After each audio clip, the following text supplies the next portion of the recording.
This playthrough is rated M for mature. Finally, time to complete this list. Greetings and salutations, viewers. Vauldemare here with a bonus episode of Shadow Hearts.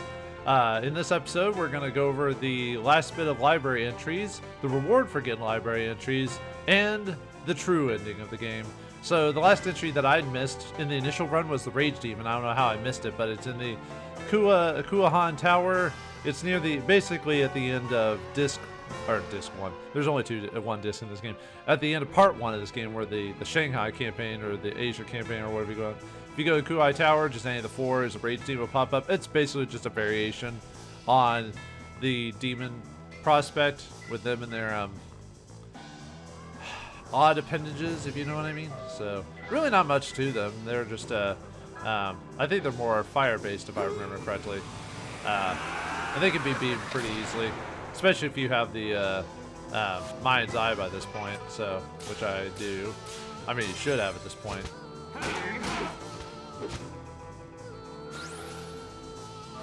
At least if you're doing things right, you should be able to finish them off. Yeah, I still can't do easy crits with her. Oh well. And I'll read over his library. Oh, I got it with him. His library entry, as well as the entry of the 2 enemies. When you beat the game, there's the 2 bosses you can get as well. That's so ugh. God, this game sometimes, man.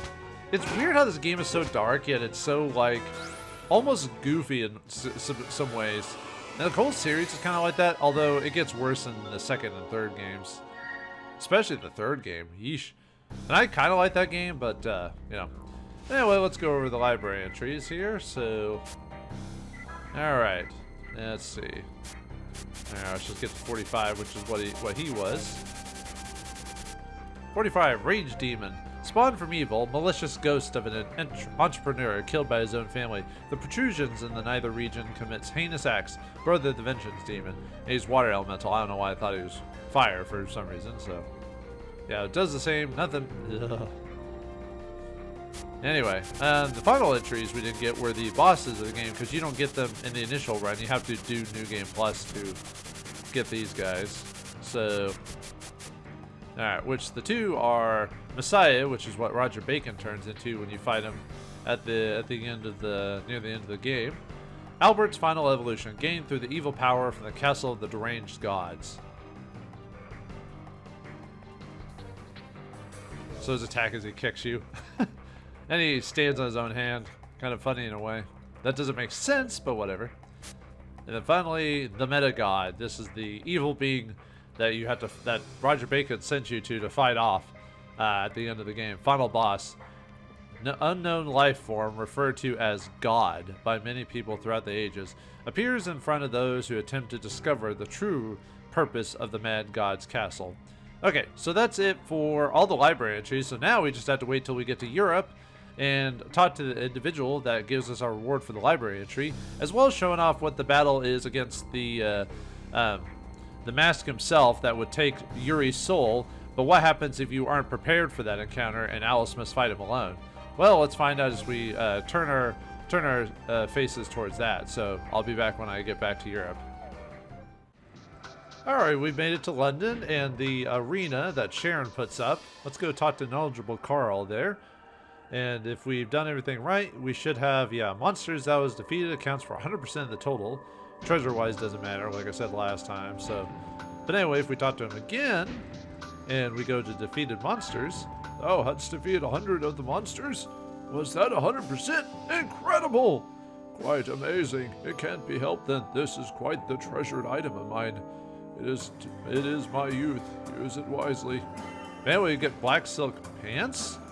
Pants? Yeah, in the Japanese version, it's a little bit more, well, I wouldn't say skivvy per se, but yeah, they're unique only to Alice, and they're underpants that reduce magic attack damage by 50%. Now, there's another visual cue on that. If you cast the arc spell, when it pans up the camera like to the end of the spell, it gets a glimpse of her under Alice's skirt, and you see her wound. So if you wear the white ones that you get, it shows white, but if you wear the black silk pants, it actually shows them being black this time. So yeah, but as creepy as that is, you still get a decent item out of it. So, and you only see it during that one spell, so it's not like it's out there out of the nowhere. So, all right, so that's it for getting all the 100% reward. And like I said, magic damage, that's very few ways to straight up defend against it, so it's not a bad reward for what it is, and like I said, the unique visual cue of it. So, all right, let's do the Atman battle now with without Yuri defeating the master or anything like that.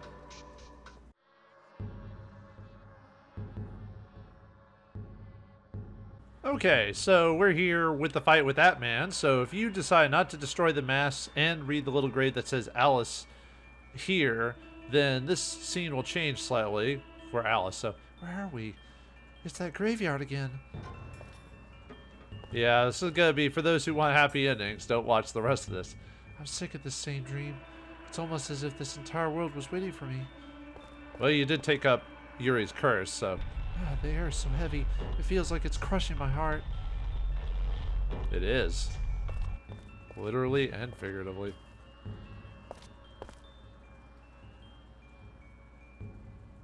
Tisk, and at last, meet again. I was growing tired of waiting on the girl. Oh, it seems our spell has finally taken you. ... What's wrong, little girl? You struggle, but your soul fate lies here. If you could, would you die for your love? ...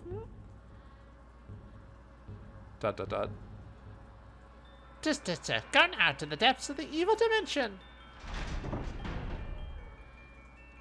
As per the contract of your divine soul, you offered your life to us in return for your request.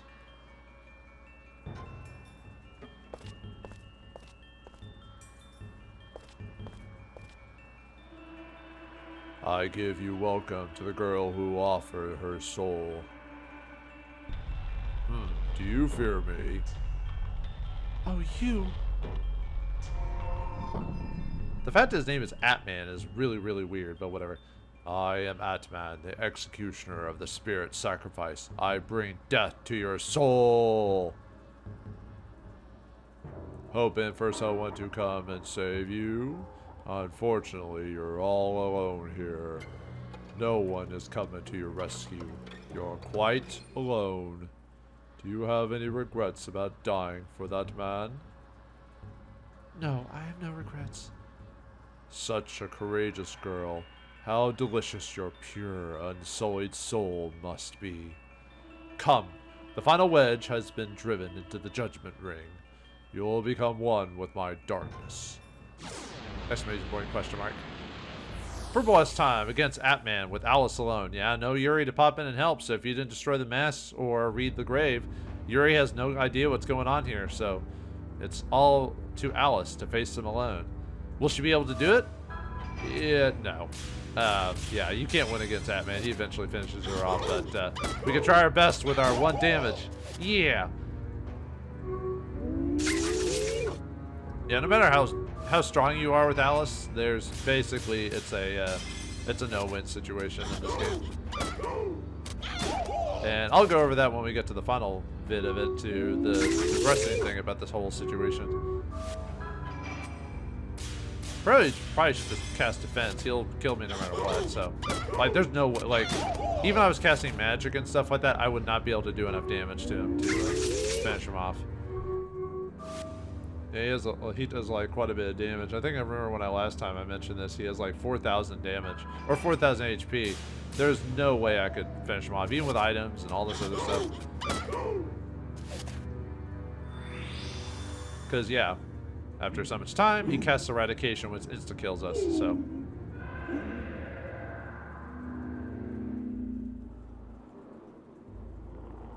Definitely a creepy attack, that's for sure.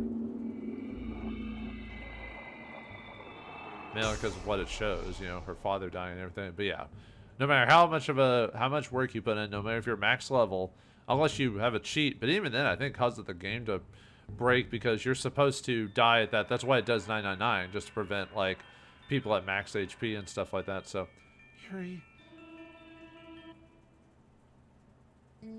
And yeah, you just wake up like normal. There's no, you know, what happened? I heard a loud moan. Are you okay? I'm okay. I just had a bad dream, that's all. And with that, we now affect the ending of the game. We'll now get the bad ending because of her not saving her soul. Yuri doesn't help her or anything like that. So, all right, next time I'll see you will be at the end of the game during the credits.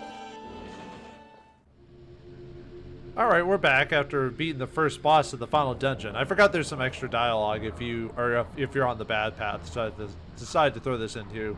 What's wrong, Alice? You okay? I felt a little faint, that's all. You look pale. Are you sure you're not feeling ill? I'm okay. Let's keep moving. ... Now, why is she not feeling so well? Well, we'll find out when we go to the next boss, shall we?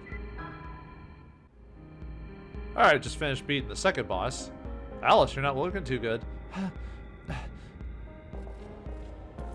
Alice.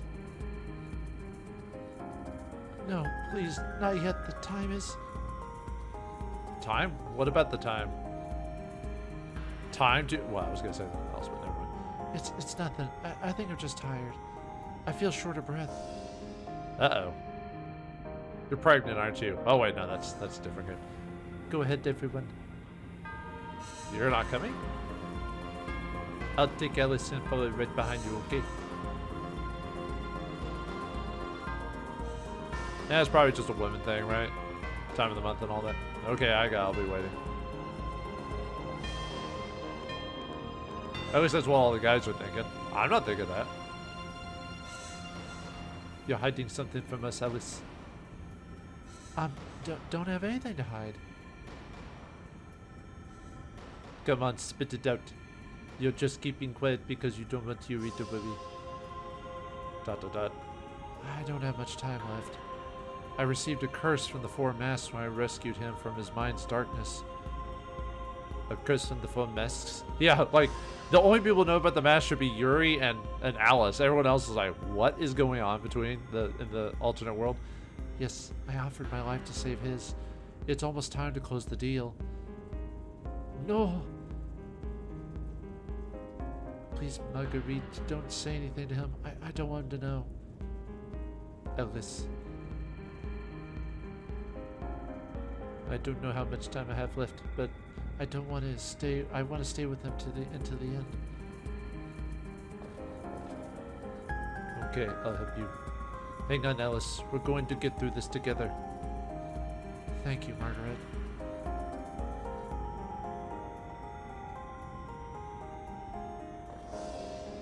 Yeah, we never had enough, now that I'm doing this post-game stuff after all this time, we never really had a whole lot of scenes where the group would kind of like isolate to themselves, like where they talked amongst themselves. Like, I mean, yeah, you could say it's implied, but I kind of wish there was more of that over the course of the game. I mean, I still feel the game's a good length, but anyway, I'll see you after the next boss.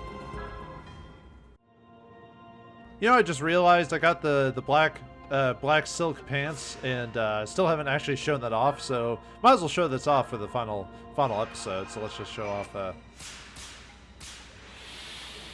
The reason the ring's going so fast, I cast Forever One on myself, so that increases our ring speed. That's the only thing I don't like about this game, is casting agility on yourself basically makes the ring almost double. Yeah, isn't it beautiful and glorious, viewers? Yeah, those aren't pants. Those are something else. Well, that's the silliness of this game. So, anyway, I'll see you after the boss.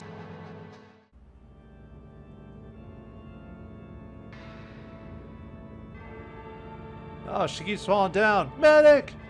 Are you alright? I'm fine. I'm okay. Lies.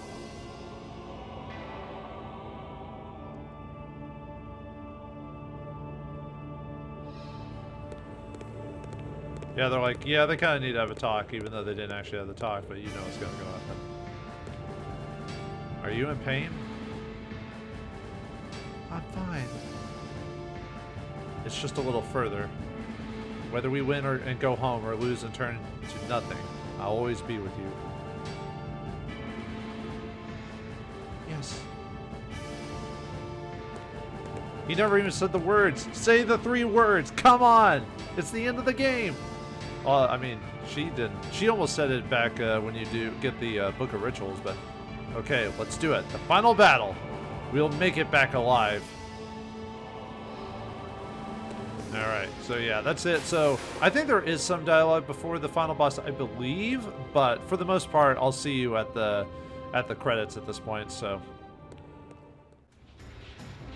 okay, before we watch the credits, I thought I'd show off the quickest way to beat the final boss. So the best way to do this is to change into Seraphic Radiance and then use Silverhand on Yuri. What this will do for quite a few I think it's like 1 or 2 actions. You can get 100%. Actually, I think it's a couple actions if I remember correctly. I have to look that up specifically, but it gives him 100% to his increased accuracy. So this is turn 1, by the way, viewers. After we got attacked by the meta god here, so that gives us 100% to anything we do becomes 100%, right?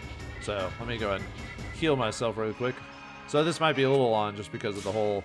I still have to survive this fight. I mean, the fight itself can be tough because of the whole Judgement Ring system if you miss an attack and all this other stuff. That's probably why the boss isn't super powerful, because there's always user error on this one. I kind of wish when they did New Game Plus, maybe they gave you a chance to fight the bosses at a harder instance.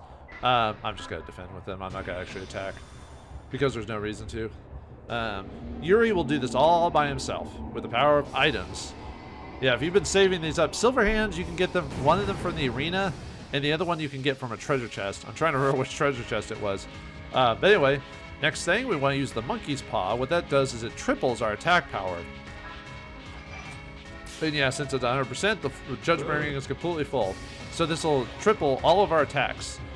You know, everyone knows probably what's going to be happening next. So... actually, I probably don't need an arc this time. I can probably just defend. Because this ain't going to kill us. It'll do some damage, but it won't kill us, so... I love the final battle boss music of this game. Imbroglio, I think is what it's called. It's awesome. Really good battle music. But anyway, we also want to use the Moon Swallow, or Star Swallow, if no one has Moon Swallow. Moon Swallows you can get from the pedometer. The Moon Swallow I got was from a treasure chest. I think you can also get it in the arena too, I believe. There's a couple ways. But anyway, it turns all of your attacks critical, and that's for all allies. Star Swallow is just for a single ally. Be it either one of these can be done through the pedometer, which all you have to do is like equip the item that reduces your encounters by half, and then go through like a really easy area and just put on a pedometer and accelerate, and you'll get your steps out really fast. Not too difficult. But anyway, let's cast Moon Swallow. Yeah, we still have to hit with it, but luckily it's not super fast. Okay. And then all of our things are critical, and what do we do now? Well, we use 7th key, which is 7 sweeps of the indicator, is considered a success. So we got 100% to hit, we got all our attacks tripled, and we crit. So, what does that mean? Spam the X button. And look at this. We do, by the way, 999 is not the damage we're doing. You can actually go over 999, that's just the indicator. So we're doing over max damage. Like, I think we're doing like 1400 damage with our first attack because it's critting. Look at that. What? 3 turns, we finished God. I am God. Call me the God Slayer. That's insane how easy it is to kill him with items.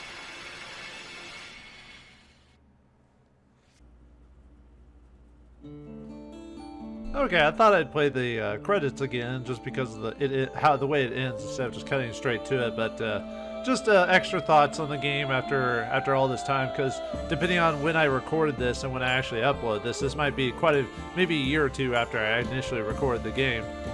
It took me a while to get back to this because of other projects kind of kept staunching me, and I kept forgetting to come back to actually finish this. But by the time this is recorded, I think the next Halloween's about to come about, and I'm about to look at recording Shadow Hearts, the next one, the second game, Covenant, which I'm really looking forward to, at least at the time of this. But yeah, it was fun going through this game again just to kind of reset myself. That's really the reason why I did this, is just to give myself just an overview of the game again. after playing it for quite a while. I still remember all of it and going through it. Funny how, like, even though when I record the game, I try to be pretty efficient with the gameplay. I found myself being a lot more efficient the second time through, but I was doing it all off screen. Especially beating the final boss, I was able to beat him in like 3 turns because of using all the items. Maybe I'll add that into maybe I already added this into the video, or maybe I'll end it afterwards. Maybe where everyone knows about the tricks on how to beat the final boss really quickly, especially if you've been saving items up throughout the whole game, even if you don't have all the equipment. But yeah, I know when I did my playthrough a long time ago, I tried talking about everything and mentioning everything, and I think I did for the most part. But there were things I didn't utilize, like I didn't utilize items as much as I probably could have, or more effectively items or certain accessories and stuff like that, especially in the final boss. But I think I was aware of those tricks for the final boss. I just didn't want to make the final boss get beaten in like 5 seconds, like you could if you really knew how to use all your items properly. Yeah, just a reiteration. Great game, good story, interesting characters. The only thing I'd really have with the game is I wish it was a little bit longer and there was more scenes with the characters interacting with each other or bantering off each other. A lot of the interactions with other characters outside of Yuri is very few and far in between. Although I did like the few parts in the game where you got to play as Zhuzhen or Alice or whoever for like short snippets. Outside of them, you kind of got their perspectives. Not that all RPGs have had that. I just liked it. I just wish there was more interactions between the characters, like when it came to side quests or stories. It seemed like maybe they didn't have enough time when they originally made the first game, or they had to crunch it, or maybe they didn't have the money to make it a super long game, so they just kind of had to make a focused experience and go with it from there. The second game kind of fixes a lot of the issues of this game, as well as story issues. And then there's the third game. I'll probably play that one of these days. It's not my favorite just because of how goofy the game becomes in the third game. Even though this game has silly moments and goofy moments when you think about it, it was never super bad until the second. Well, actually, really the second game they kind of started throwing like really silly moments. I mean, if I upload this before I start doing that playthrough, you'll know what I'm talking about, especially with certain characters that join your team.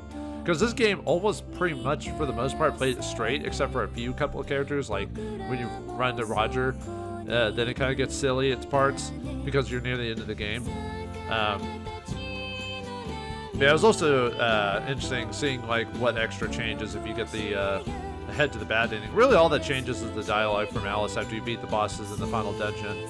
She doesn't say anything before that, but you'll find out.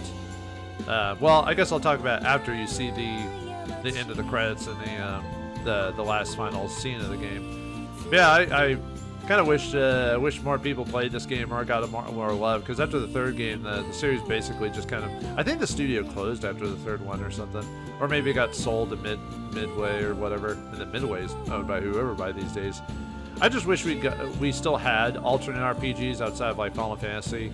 And, well, there are RPGs out there, like, Final Fantasy, Dragon Quest, Shin Megami, and others, but I still wish that there was more RPGs kind of like in this vein, like maybe Urban Fantasy or something like that, but you don't see that too often. I guess Shin Megami or the Persona series is the best we're going to get when it comes to that. But there's a time and a place for Persona, and I don't want to play that all the time, I like that series overall, but there's certain things about it that's almost become too modernized, because now that it's become popular, now I don't like it as much. Me being a hipster and everything like that. But yeah, I kind of wish we had more unique RPGs like this. I mean, at least I'm glad that we had these series as we did, and Sacnoth did the best they could with the money and time. The funny thing is the guy who made this series worked for Square and did Final Fantasy and stuff like that. Then he split off to make his own thing with Koudelka, then this, and then Covenant, and then finally, I think it was called New World, I think it was called New World is the third one. Yeah, I'll probably do that one eventually. As silly as that game is, there are some parts about it I really enjoyed. But kind of like the fact that this game has 2 endings to it. Nothing major, like it's just one of those. The good ending is what you get for 100%ing the game for the most part and being aware of all the situations.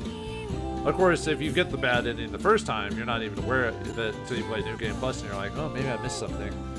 Too bad there wasn't much in New Game Plus. Like, I mentioned in a previous episode that you get to keep your levels on New Game Plus. I was wrong about that. I don't know why I said that at the time. I think I wasn't paying attention or just saying things. Because you only get to keep your fusions and your score and your library, basically, from the last thing. That's all you get to keep. So you get a little bit of a power advantage when you play through the game. Because if you get enough SP, you could just choose your better fusions and and be able to wreck enemies at certain stages by just casting powerful spells and then everything. But all right, it's almost at the end, folks. Be prepared to be very sad indeed. And I'll talk about this after the scene too. What's even sadder about it? Because look at them. They're just sitting there all happy, just being a couple together. If only it could last forever, folks.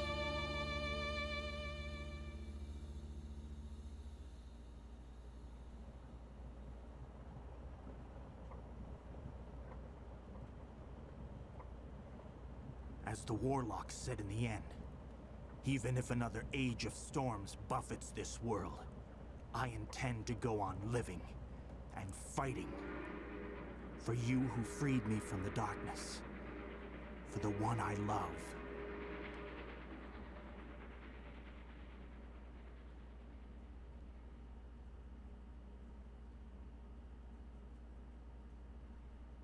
The Prince of Austria-Hungary gets assassinated, and the Great War began. But that'll be in the second game. But yeah, you're in the bad ending. She dies on the train ride there, and Yuri cries for her life that ended. And the sad thing is, all of this whole thing, viewers, that's the real ending of the game. Yeah, that's the canonical ending. Is she does not survive. She dies at that. And you want to know what that entails? We'll find out as we play Shadow Heart's Covenant soon. Thanks for watching. Hope you enjoyed. I'll see you next time.